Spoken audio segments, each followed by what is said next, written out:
যখনই বিপদে পড়ে যাবেন আপনি আল্লাহ তাআলার খাস একটি নাম ধরে সাহায্য চাইবেন, বিদ্যুতের গতিতে আপনি সাহায্য পেয়ে যাবেন, আপনার বিপদ মুহূর্তের মাঝে দূর হয়ে যাবে। ব্যবসা বাণিজ্য লস, সার কাছে শুধুমাত্র শত্রু আর শত্রু, বিপদে আপনাকে গ্রাস করে রেখেছে, কোনো কাজেই যেন সফলতা নাই, যেটাতে হাত দেন সেটাতেই লস, কোনো কিছুতে আপনার সাফল্য নাই, সন্তান কথা শোনে না, স্ত্রী কথা শোনে না, পরিবার পরিজন নষ্ট হয়ে গিয়েছে, কিভাবে আপনি বাঁচবেন?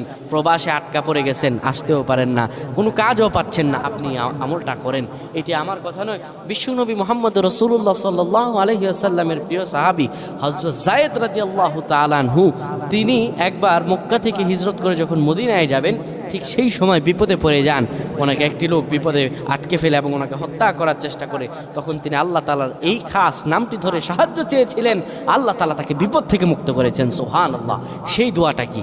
তিনি যখন বিপদে পড়ে যান তিনি বলেন, আগিসনি ইয়া রহমান।